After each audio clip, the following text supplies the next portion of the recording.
So you can breathe, look at my hand, neck, man. One of my homies got it.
Is humanity truly free? Are there universal laws in effect that apply to human behavior? Does our knowledge or ignorance of these laws impact our collective freedom as a species? This documentary will explore these questions and our current understanding of universal forces that affect the daily lives of each and every one of us. I'm an independent researcher and public speaker from Philadelphia, Pennsylvania. I lecture on the topics of human consciousness, morality, freedom, occultism, symbology, and spirituality. Many years of unique life experiences have afforded me an extraordinary perspective on the current human condition. Through my website, whatonearthishappening.com, I continue to explore these topics with a worldwide audience. I grew up with a traditional Roman Catholic family background in South Philadelphia. During my grade school years, I began questioning the beliefs and motives of organized religion, recognizing it as a system designed to control human thought and understanding. My unanswered philosophical and sociological questions eventually turned to discontent and anger. This drove me to seek out what I considered at the time to be the polar opposite of religion. My subsequent life path led me into membership and influence of what I now refer to as the dark occult, what most people might call nefarious secret societies. But what actually is the occult?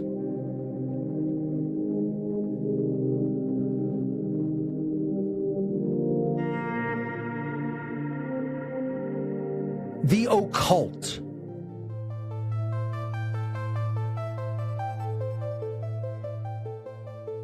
What does the word occult mean?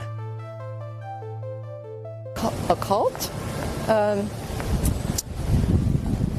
means maybe supernatural or, yeah. Occult. Mystic, unknown, kind of stigmatized. It's funny, I think by society it generally has a negative connotation. I'm not sure I could actually define it. I think it's like palmistry, voodoo, like spirits, things like that. Ouija boards, maybe. I guess anything that isn't Christian would be considered occult. Spiritual. Like something with a strong following, right? I don't know, honestly. I don't know. I have no idea. The word occult simply means hidden. The occult refers to hidden knowledge, knowledge that is not commonly known by the vast majority of human beings. Occultism is a body of knowledge which encompasses the study of hidden laws of nature. Laws which cannot readily be seen with our eyes or measured by traditional scientific instrumentation. I became aware that the groups of occultists with whom I became involved were comprised of an eclectic array of people from every walk of life and every social institution, including politics, banking, media, law, military, law enforcement, entertainment, technology, medicine, and education. Among their ranks were many people of great influence and power, all working together toward one common goal: to increase their own collective power at the expense of everyone else's rights and freedom. These dark occultists are able to do this because they have access to hidden knowledge to which the overwhelming majority of humanity still remains ignorant. These occult manipulators are actually master psychologists who utilize their deep and ancient knowledge of the human psyche and the hidden laws of nature to deceive and manipulate the masses of humanity into total subservience to their will. This allows the occult manipulators to easily convert their knowledge differential into a power differential in our world.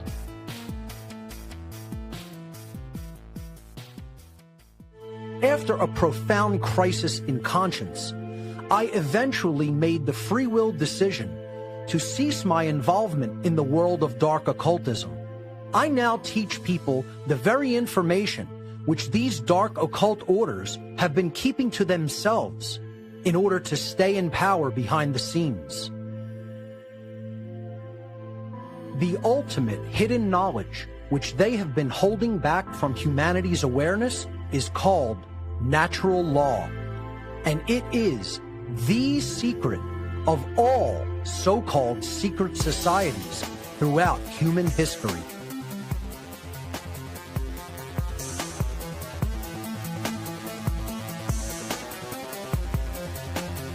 Natural law.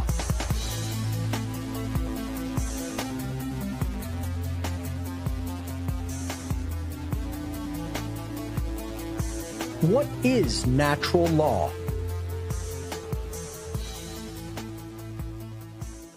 Natural law, I guess you could say just what, almost like first instinct kind of, you know what I mean? Like what would come simply just by the way that we are. I'm not really sure. I'm actually a lawyer by training and education, so I'm probably the worst person to ask. Law applies to the whole country.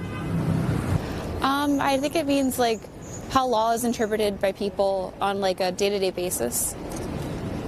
Natural law, everyone is nice. Everyone was born nice and kind, but they are corrupted by society.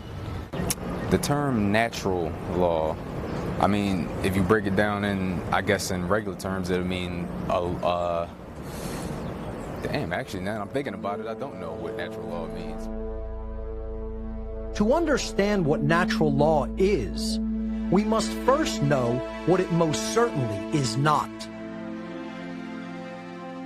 Natural law is definitely not, and has absolutely nothing to do with Darwin's theories on evolution, the Darwinian survival of the fittest, the so-called law of the jungle, or the so-called natural order of nature as a dog-eat-dog world. So, what actually is natural law? The definition of the word natural is inherent to and having a basis in reality and nature. In other words, not man-made. The definition of the word law is an existing condition that is both binding and immutable. Binding means having an effect that cannot be escaped. Immutable means unable to be changed by anything or anyone. Natural law, therefore, is a set of universal, non-man-made, binding and unchangeable conditions which govern the behavioral consequence of beings with the capacity for holistic intelligence. Natural law governs the aggregate or collective, free will behavioral choices of entire populations by manifesting the consequences of the behaviors that we choose. The consequences which we receive are always dependent upon whether our chosen behaviors are either moral or immoral, or in other words, right or wrong. While we all have free will to choose which behaviors we will conduct, we are not insulated from the moral consequences of our behavioral choices. Natural law is a body of laws that operate within the unseen or non-physical realm, so they may be considered to be occulted or hidden laws of nature. These laws are built into the fabric of reality, just like gravity and electromagnetism. However, since these governing dynamics operate in the non-physical realm, human beings must incorporate a much wider worldview in order to recognize and accept the existence and operation of these laws. The understanding of natural law is absolutely not a belief system or a religion. The workings of natural law can be discovered and understood through its observable, measurable, and repeatable effects in our world. In other words, the understanding of natural law actually constitutes a science of morality, which requires no belief or faith. Belief or disbelief in these laws is completely irrelevant, as they exist as surely as any physical law, such as gravity, which we take for granted in daily life. Natural law is also known as moral law, cosmic law, universal law, spiritual law, the law of cause and effect, consequentialism, the golden rule, karma, and many other names. Why is understanding natural law so important? The understanding of natural law is critically important to human beings who seek to live in freedom and peace together.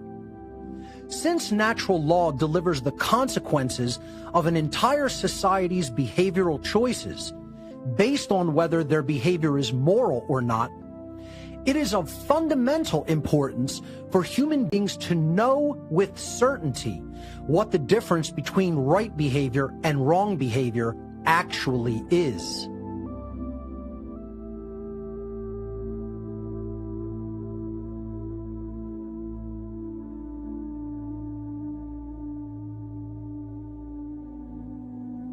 Human rights.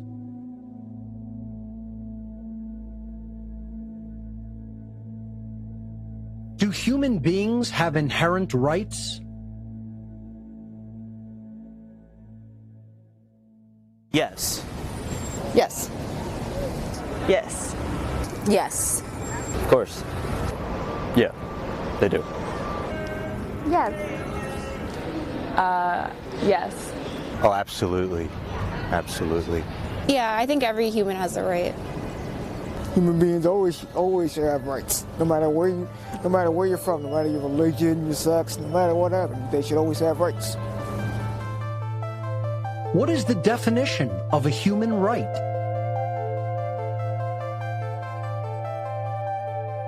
A human right is something that, by the fact that we exist as individuals, we're entitled to just by the nature of being. Something that a human being would need in order to thrive. Something provided to a human just for existing. Something that everyone deserves, like just being born and being alive. The right to have like shelter and food and water and like basic necessities. You know, I want to go with life, liberty, and the pursuit of happiness, essentially. But food, shelter, and basic needs, I think, are human rights. Human right, I think it's, I don't know, I guess something allowed to a human, I guess. Every human being deserves something, and that would be a right. And an example of a human right would be safety. A right is an action that does not initiate harm to another sentient being. Most human beings cannot correctly provide that simple definition when asked. This is the primary reason that human beings are losing their rights and freedom. How can we possibly keep what we cannot even properly define? A right must be defined in the negative. This means that we can arrive at an understanding of the infinite amount of rights we have by knowing the very small amount of actions that are not rights, actions which are wrongdoings, behaviors which do initiate harm to other sentient beings. This list of harmful behaviors includes murder, assault, rape, theft, trespass, coercion, and willfully lying. If we analyze each of the wrongdoings in turn, we can find that they are all variations of theft in one form or another. Murder is the theft of life which is not rightfully ours to take. Assault is the theft of another's well-being without right.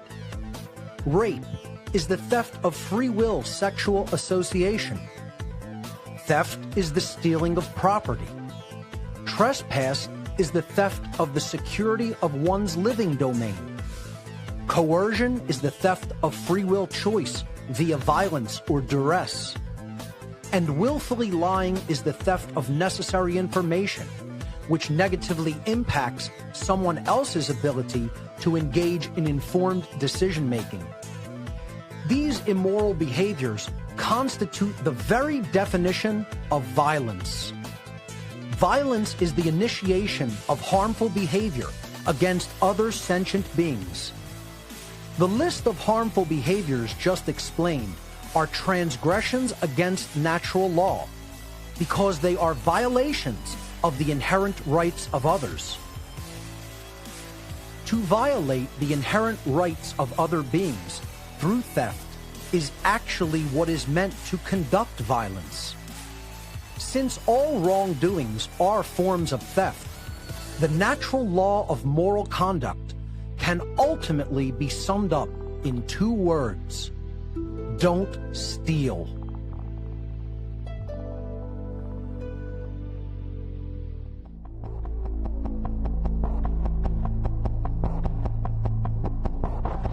The non-aggression principle and the self-defense principle. The non-aggression principle is one of the main principles of natural law. This principle means that it is morally wrong to initiate aggression or violence upon other sentient beings. This brings us to another important principle of natural law, the self-defense principle. Individuals always reserve the natural right to use physical force to defend themselves against acts of violence conducted upon them. Self-defense is not and should never be considered to be violence. Self-defense against violence is an inherent right of all sentient beings. Do human beings have the right to defend themselves against aggression? Yes. Yes. Yes. Yes. Yeah. Yes. Yes. Yes. Yeah. If the aggression is physical, I would say yes. If physical force is acted on them first.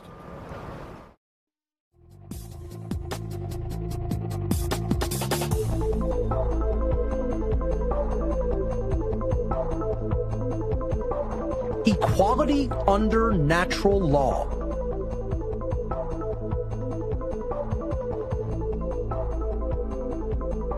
Does everyone have the same rights? Or do some people have more rights than others? I think people should have rights that are equal to everybody else. I think in a perfect world, everyone would have the same rights, but as the world is right now, people don't all have the same rights. Not everyone has the same rights. Some people have different rights, some money, or privilege, class, things like that. In reality, some people have way more rights than other people. There's definitely some rights that some people possess and others don't. Most people would agree with the fact that the behaviors which initiate harm to others are immoral actions. The problem arrives when we fail to hold everyone to the same account regarding the morality of their actions.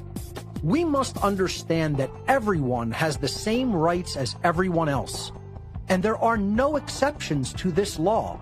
If no individual possesses the right to perform a certain action because it initiates harm to another, then no one can delegate such a non-existent right to any other individual or any other group, and thereby magically turn a wrongdoing into a right. In other words, everyone possesses exactly the same natural, inherent rights as everyone else, and there are no exceptions to this rule for individuals in government, police, military, or any other societal institution. This is what is meant by equality under natural law.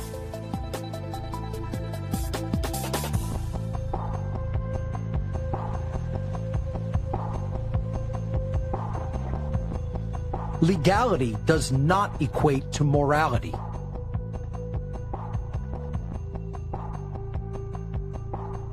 Is government authority morally legitimate? I mean, I think we need laws and regulations, but I'm not sure our laws and regulations are always moral. Not always. Yeah, I believe it is. To some extent. It depends on whether the authority was, at least in our democratic tradition, whether the authority was based on the consent of the governed.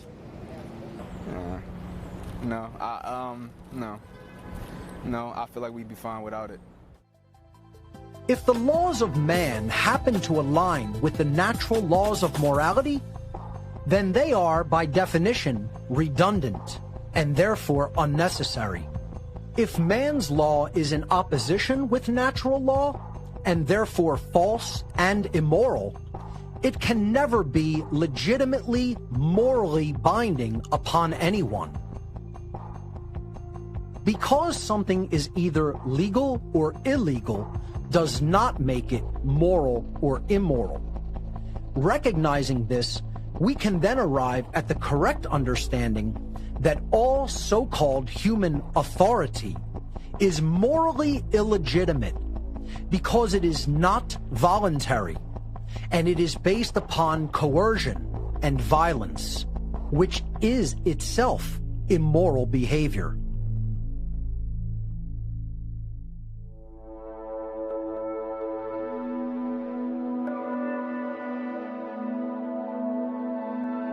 Natural law versus man's law.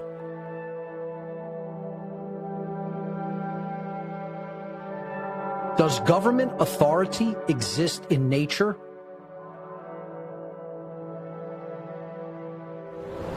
Yes, I believe it does. Yes. Yes. In some cases more than other cases, but yeah. Absolutely. Yes. Today's society, yes. I feel like you are, whatever your mind convinces itself that it is, or that you are, that's just what it is. Well, yes, there's always a hierarchy. I mean, even in every animal species, there's a hierarchy. Yes. Yes, because we follow orders from our parents from time to time. Yeah, they're the authority figure.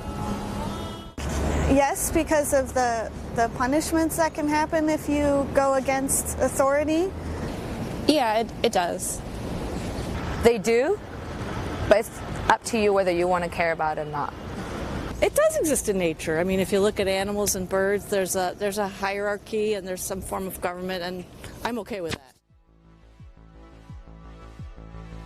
Governmental authority is an illegitimate, man-made construct that does not exist in nature. The belief system that certain people can somehow possess legitimate authority over others, or that some people have more or less inherent rights than others, is one of the most fundamental causes of unparalleled suffering and death in our world.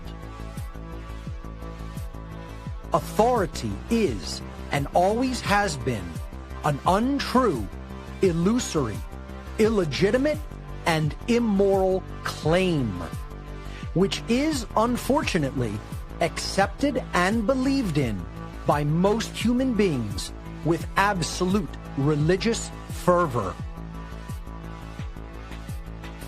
The so-called delegation of authority to politicians, police, and military is inherently morally illegitimate and cannot actually be done in nature, since it is impossible to bestow or delegate a, quote, right to someone else, which no one possesses as an individual.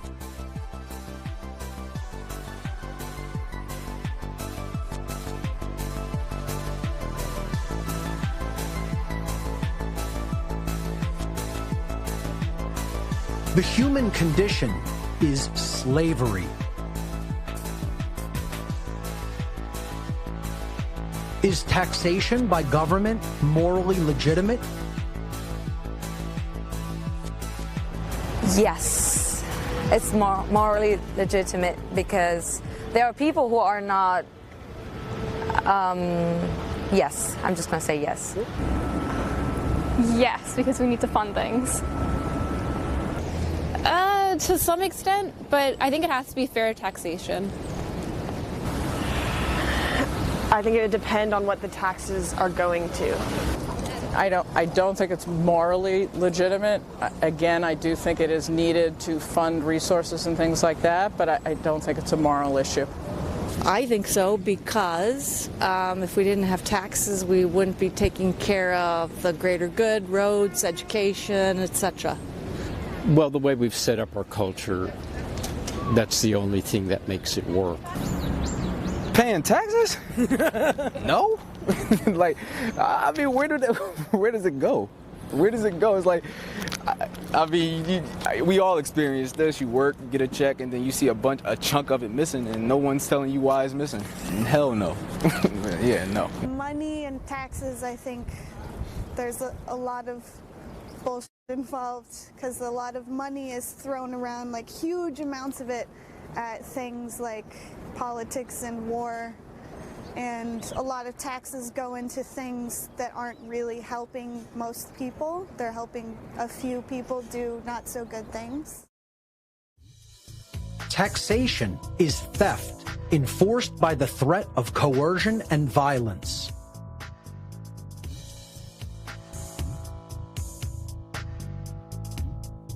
Are drug laws morally legitimate and necessary, or do people have the right to put into their body what they choose? If society is charged with the responsibility of funding the health and welfare of everyone in society, then I think there should be laws that prevent people from incurring health risks they would not otherwise occur had they not taken the drugs. If they promise never to leave the house, but that doesn't happen, so yeah, we have to babysit people, unfortunately. In my experience, it's kind of like it is their own choice for what they put in their bodies. But at some point, you do want the government to step in because you don't want it to become like an entire crisis where you're losing like an entire portion of your country's population due to that drug. Yeah, so people have the right to put whatever they want to their body, but they also must not let that affect other people around them.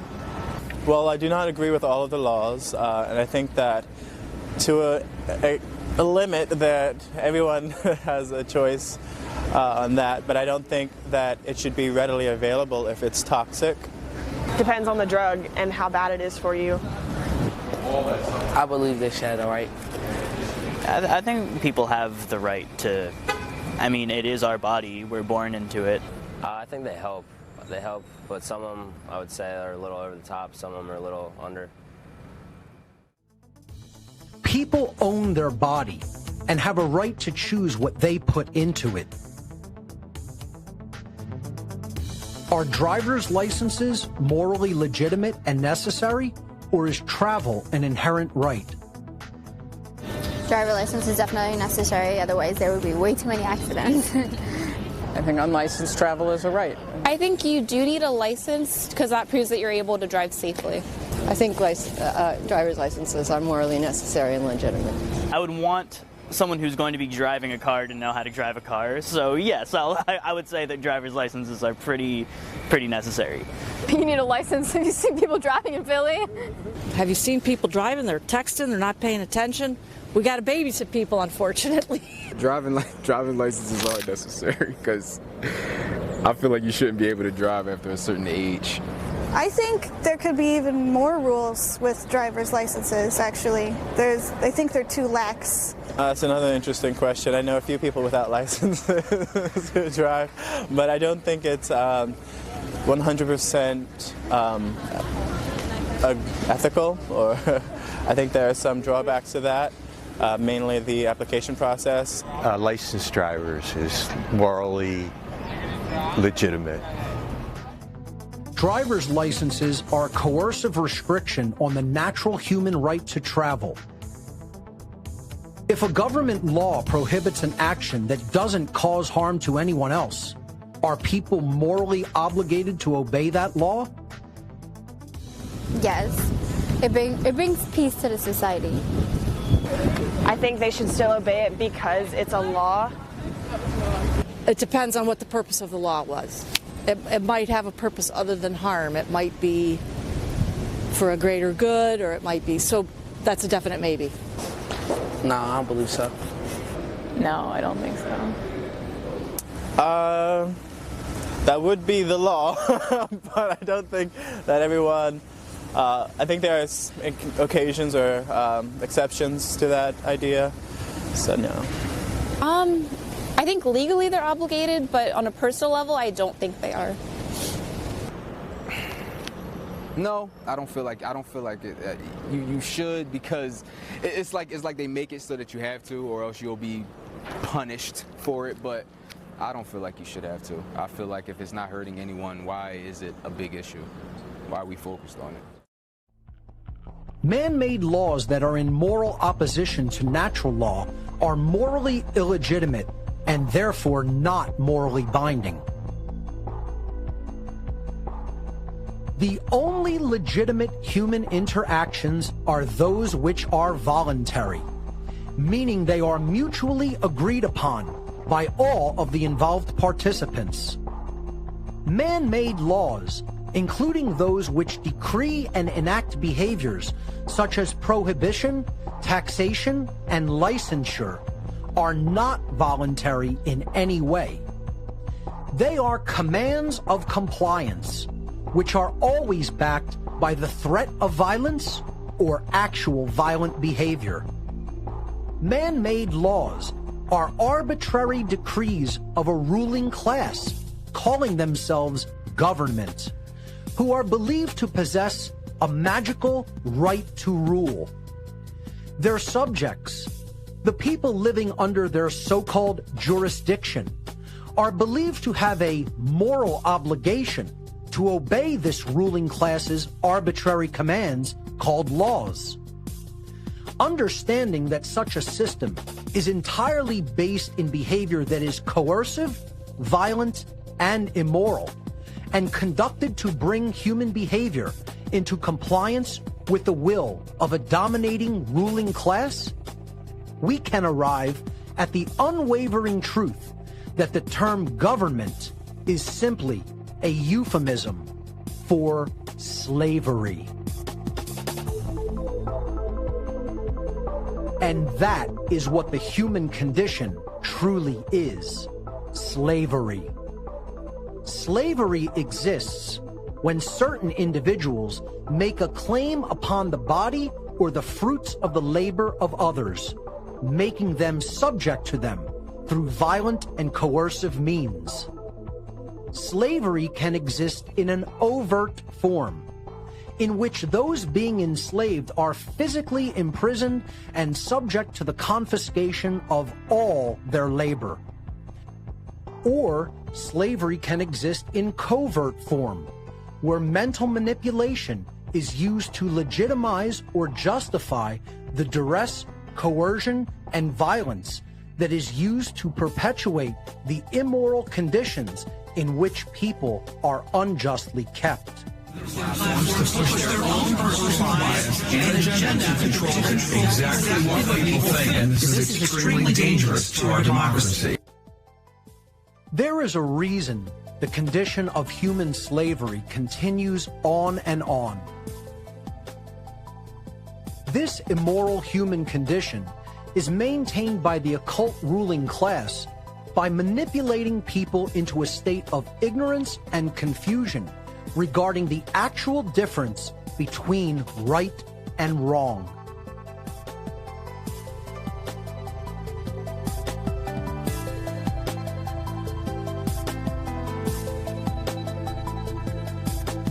Objective morality.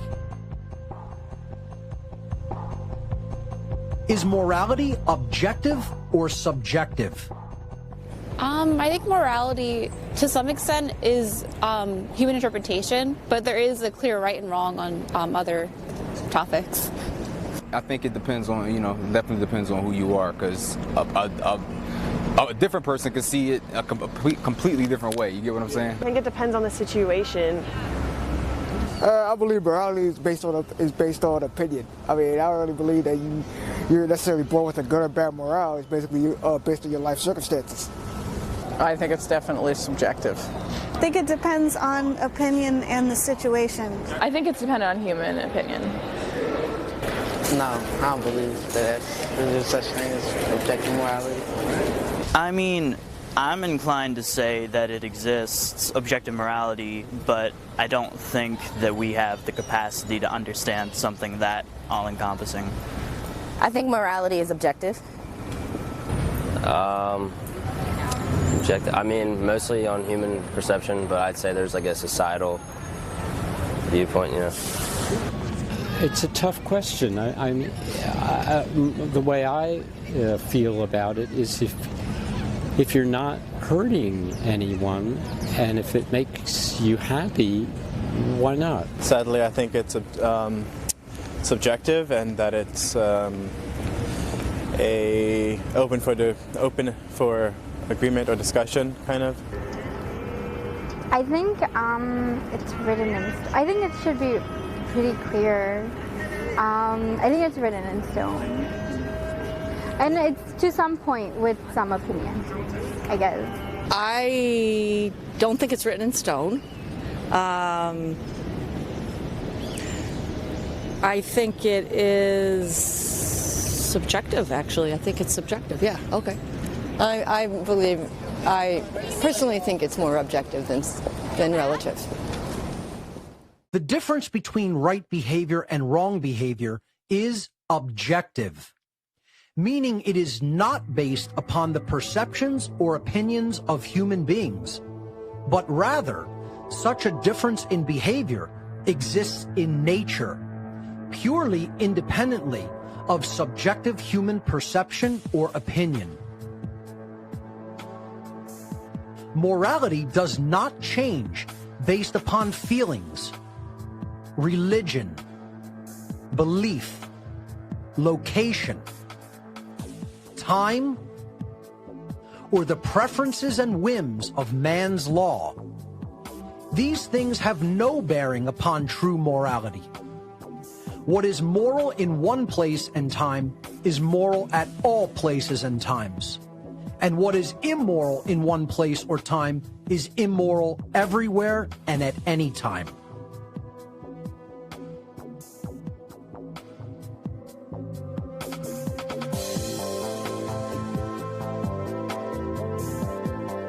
Conscience.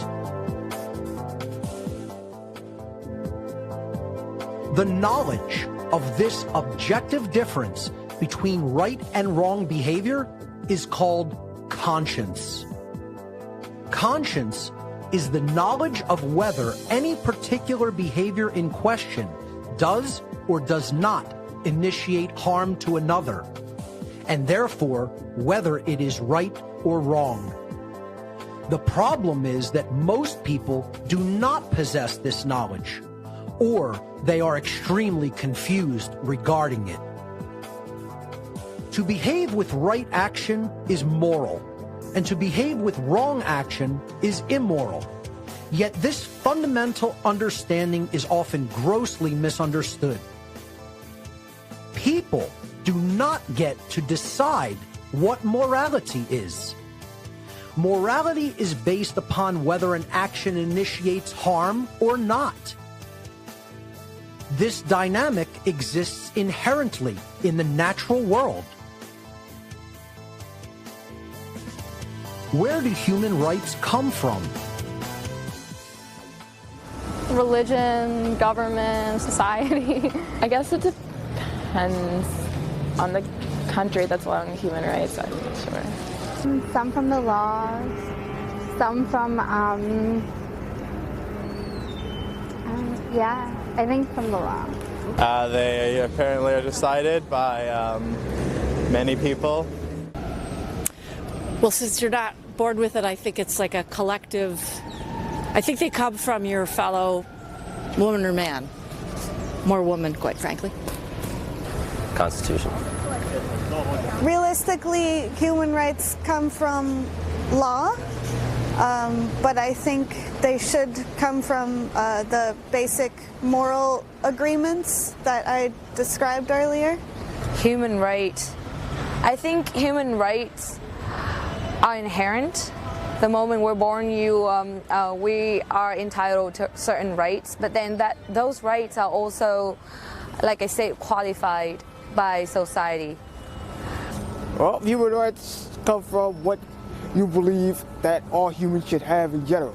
So, like, if you believe that they should always have freedom, or if you believe that they are always entitled to something. They should come from morality. They come from, I guess, morality, yeah, so. Well, in the Christian tradition, we say they come from God. Human rights should come from within and should come from a natural place, but I think in our society they come from governments. The inherent rights of human beings are their inalienable, universal birthright and can never be granted or removed by any action or process of mankind. Our rights come from nature, meaning they are pre-existing and inherent to creation itself. Unfortunately, after thousands of years of human civilization, most people still do not understand this eternal truth. It seems so simple that we as human beings should willfully choose to take right action, to honor and respect the rights of others not to be harmed, to treat others with the same respect with which we expect to be treated, not to steal the life, well-being, property, rights, or free will of others. Yet it is not as simple as it may seem. True right action is elusive at best and deliberately ignored at worst.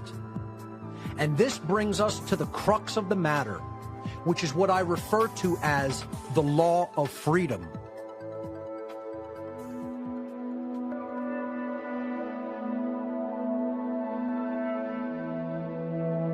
The law of freedom. The law of freedom governs the states of freedom or slavery of entire populations of beings who possess the capacity to comprehend the objective difference between moral behavior and immoral behavior. The natural law of freedom dictates that as a society collectively becomes more moral, they collectively become more free. And as a society collectively becomes more immoral, they collectively lose their freedom and become more enslaved. The freedom or slavery of an entire society is hinged upon whether that society behaves in the aggregate morally or immorally. Since most people still do not truly know the objective difference between right and wrong behavior, they are constantly making judgments that do not align with natural law. As more and more people act in such an ignorant capacity with respect to natural law, this conduct becomes a fundamental source of disorder and chaos in our society as a whole. In other words, the law of freedom could be summarized like this. As the aggregate moral behavior in any given society increases, the aggregate freedom of the members of that society also increases. And as the aggregate moral behavior of any given society declines, the aggregate freedom of the members of that society also declines. Even more simply put, as morality increases, freedom increases. And as morality declines, freedom declines. Therefore, human freedom is entirely dependent upon educated judgments that align with natural law-based morality, the objective knowledge of the difference between right behavior and wrong behavior. Believe it or not, you have just been given the secret of secrets of all secret societies throughout human history.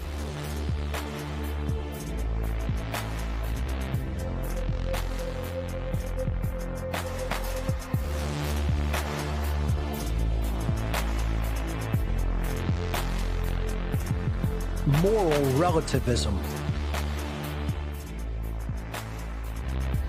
Moral relativism is the belief that there is no objective difference between right behavior and wrong behavior.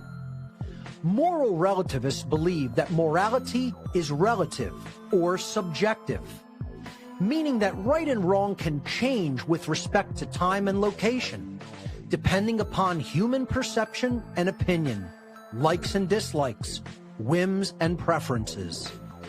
Moral relativism is the belief that human beings may arbitrarily decide for themselves what right and wrong are, and that they may become the arbiters of moral and immoral behavior based upon their likes and dislikes at any given time or place. It is absolutely essential for humanity to recognize that morality is objective, and that it is most certainly not based upon human perception or opinion. There is definitely an objective difference in nature between moral behavior and immoral behavior, because moral behavior does not initiate harm to others, whereas immoral behavior does initiate harm. These dynamics exist within and are inherent to the natural world. The prevalence of moral relativism in human society today is one of the main factors which solidifies slavery as the current human condition. Since aligning human behavior with natural law hinges upon knowing the objective difference between right behavior and wrong behavior, if most members of a society accept that there is no truth regarding those objective differences, that society can never consistently behave morally, and therefore they can never truly be free. True freedom can never exist in a society that embraces moral relativism, a society where people believe there is no objective difference between right and wrong behavior. Knowing the objective difference between right and wrong, and then willfully choosing right action over wrong action, is the foundational basis for the manifestation of the condition of freedom.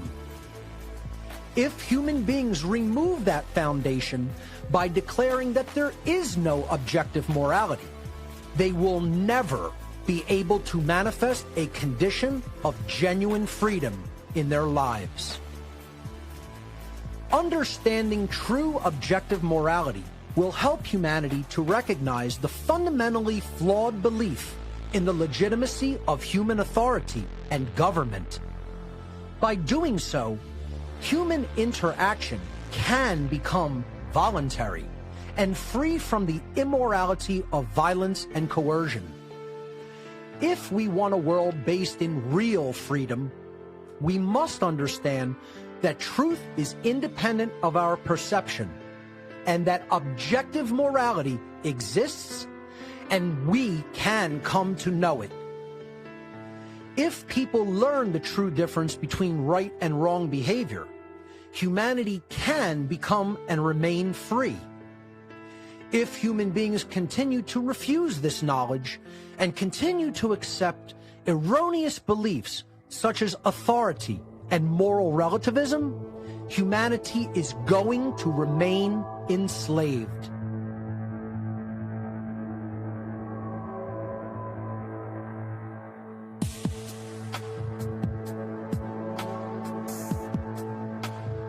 Free will.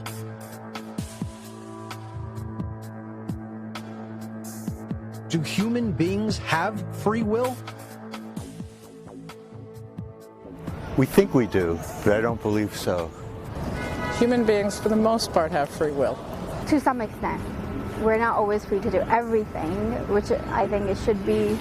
I think it should be left like that. I don't believe so, no. Yes, in my opinion, I believe that humans have free will. I mean, I don't believe that you're living your life under somebody's control. Free will. I think we do have free will. We do have free will. But that free will is also suppressed by social norms. No, actually, no. I don't think human beings have free will.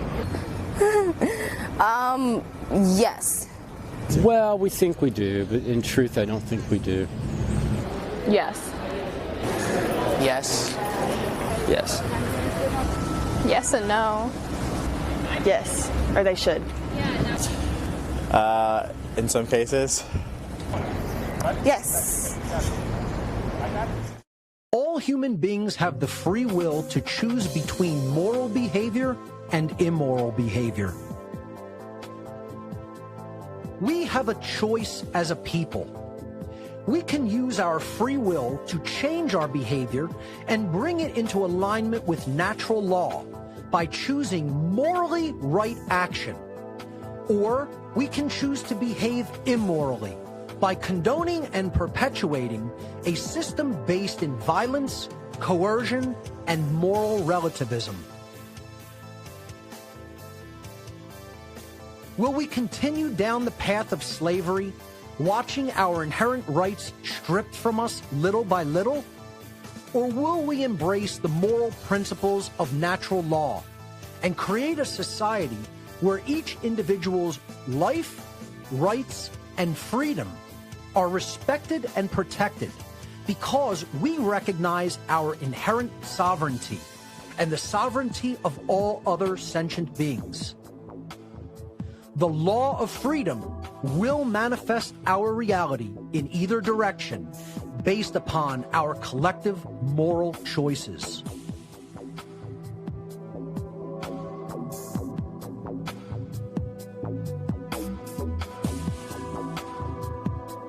The science of natural law. Our shared human experience on Earth is collectively created and determined by the quality of aggregate human behavior. This demonstrates the effects of the natural laws of behavioral consequence operating within the physical realm. Our free will-based behaviors operate in what is known as the plane of causality, because our behavior is the underlying cause of the physical manifestations which result in the world. The consequences and repercussions of aggregate human behavior then materialize upon the plane of effects, which constitutes the shared human condition in which all of us must live. Our aggregate thoughts regarding morality are transformed into the aggregate behavior of our species, and that behavior is then transformed into resultant conditions and consequences. Truly, we collectively reap that which we collectively sow. Wrongful action can never create goodness and harmony, and right action can never constitute a violation of rights. 2 + 2 will never equal 5, and the apple falling from a tree will never fall upwards in elementary terms. Our behavior creates our circumstances. These dynamics can be repeatedly observed, and their workings can be known as a result of such observation. The study of these dynamics in human society constitutes a science of behavioral consequence. All living beings are endowed with self-ownership as an inherent birthright, and therefore possess the natural right to exercise their own free will to live in sovereignty, free from the initiation of harm or coercion by other human beings. These principles of human freedom and rights are the very basis of morality and are governed by the spiritual laws of behavioral consequence. Any and all violations of these principles are wrongdoings, chaotic actions working in direct opposition to the generative, self-ordering dynamics of natural law as designed by creation itself. Though some may attempt to do so, these laws ultimately cannot be worked around, changed, skirted, or bent to suit human whims or desires. To choose to observe the natural rights and sovereignty of other beings is in alignment with spiritual law, and such choice will create the conditions for freedom to manifest upon earth. To choose to conduct wrongdoings in direct violation of these laws will manifest only chaos and suffering. Human behavior is collectively manifested into our physical reality based upon humanity's free will choice whether to act in harmony with natural law, thus creating the conditions of freedom, or to act in opposition to natural law, thus creating the condition of human slavery. These are the universal, moral, spiritual laws of the universe that govern all of humankind. This is the science of natural law.